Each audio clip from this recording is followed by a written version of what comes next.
The FIA managed to put themselves in the firing line yet again in Austria. They've been under heavy criticism all year, and in Austria they only made things worse for themselves. After the 2021 Abu Dhabi Grand Prix, they've been trying their hardest to repair their relationship with the teams, but they can't seem to get anything right. Christian Horner is especially worried about what might happen at the next race in France.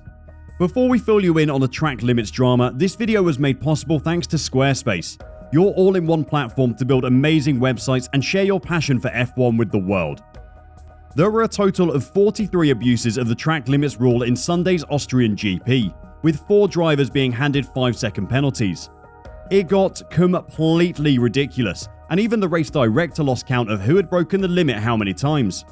After the race, Lando Norris and Max Verstappen branded the onslaught of track limit penalties at the Austrian GP as stupid and a bit of a joke, while George Russell has reopened F1's race director debate by calling for more consistency.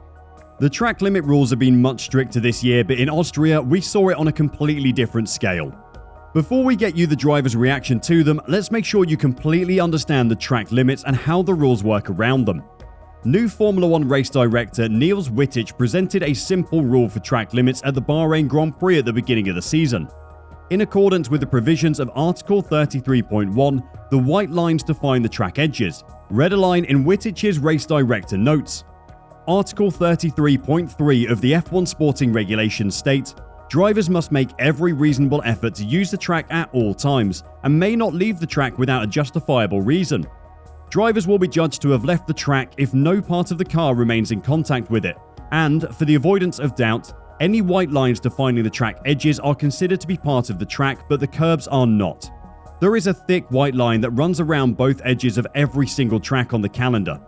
When there are curbs on the track, the white lines run along the inside of them. So if a car is off the tarmac of the racetrack but still on the curb, they're deemed to have left the track limits. Turns 9 and 10 at the Red Bull Ring was where most offences at the Austrian Grand Prix occurred. The ideal strategy to maintain a high velocity is to enter turn 9 as late as possible. Go wide, keep that energy before turn 10, and then repeat the process. Lots of drivers were seen going wide between turn 9 and 10 to try and get the best entry angle possible into turn 10. Many cars went wide on the exit of turn 10 as well as they tried to maintain their speed through the corner.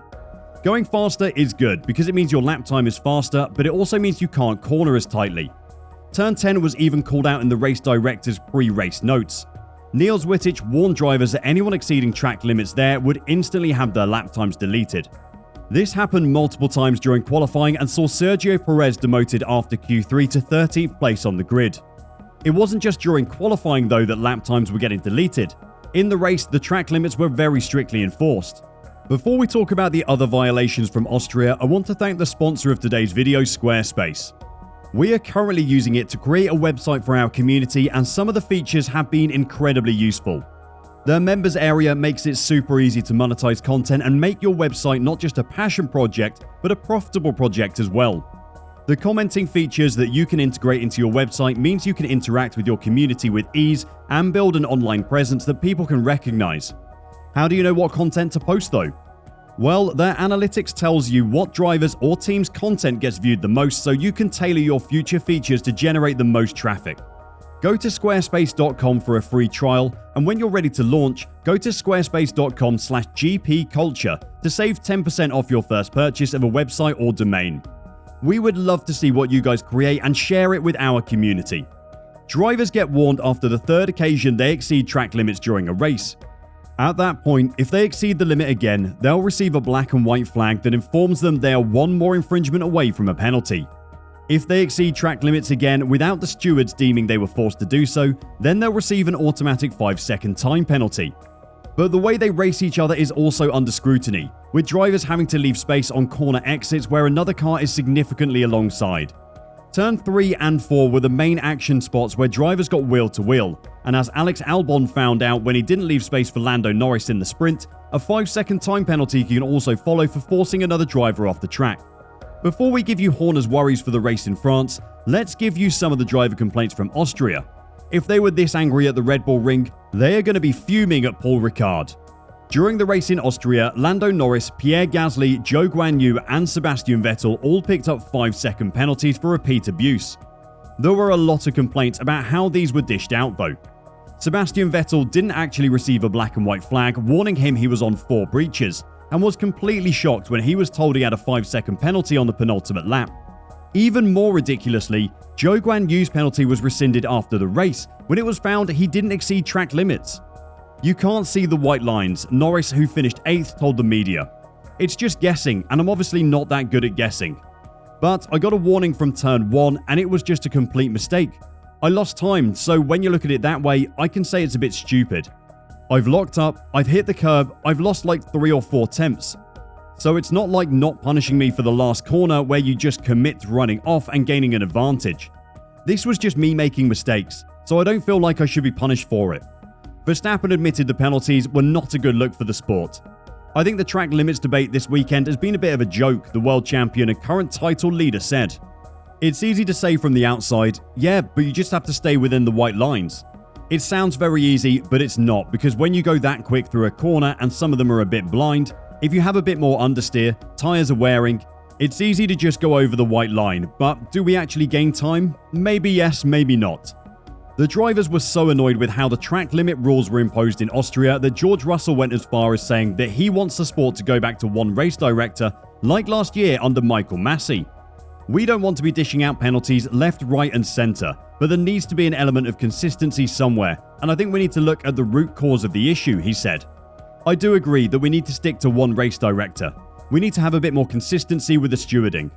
The saving grace for the drivers at the Red Bull Ring was that a lot of the track is bordered by gravel traps.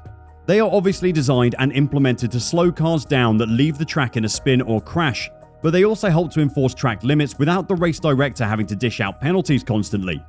There are plenty of places at the Red Bull Ring where if you ran wide of track limits, you would go straight into the gravel, meaning you aren't able to gain any advantage. Christian Horner thought the design of the circuit in Austria encourages drivers to run wide of track limits. The tight corners into long straights means that the more speed the drivers can take out of the corner, the faster they'll go down the straight. The longer the straight, the more the advantage of leaving the corner faster than your rival is multiplied. At turn 10, the Red Bull Ring leads straight into the huge start-finish straight. Turn 10 is very tight, so the cars are naturally going slower, but every mile per hour extra they can carry through the corner could be worth 10 miles per hour extra by the time they reach the turn 1 braking zone. This means that drivers have to push the car to the limit of grip and to the limits of the track. There are a limited number of areas where they can take advantage of track limits around the Red Bull Ring because of the gravel traps we spoke about earlier. But in France, at Paul Ricard, that isn't the case, as Christian Horner explains. "I expect Paul Ricard to be a bigger problem because you can really gain time there. And of course, you have hectares of asphalt there, so that also invites you to drive off track," Horner said. "I know loads of you will be thinking, why don't the drivers just slow down to make sure they stay in track limits? The answer is the same as the answer to the questions about why drivers didn't force their teams to change their car setups to help alleviate porpoising. These drivers want to push themselves and the cars to the absolute limit to make the most of every little bit of performance they have. They don't ever want to slow down because when they start slowing down, they start losing." If Horner is right, and there are even more track limit violations in France than there were in Austria, then who knows what might happen in qualifying and the race. In Austria, it was Sergio Perez who shocked us by qualifying 13th due to track limit violations. Who do you think will get caught out in France? If you want to know more about what's happening in F1, then click the video showing on your screen right now, and I'll see you there.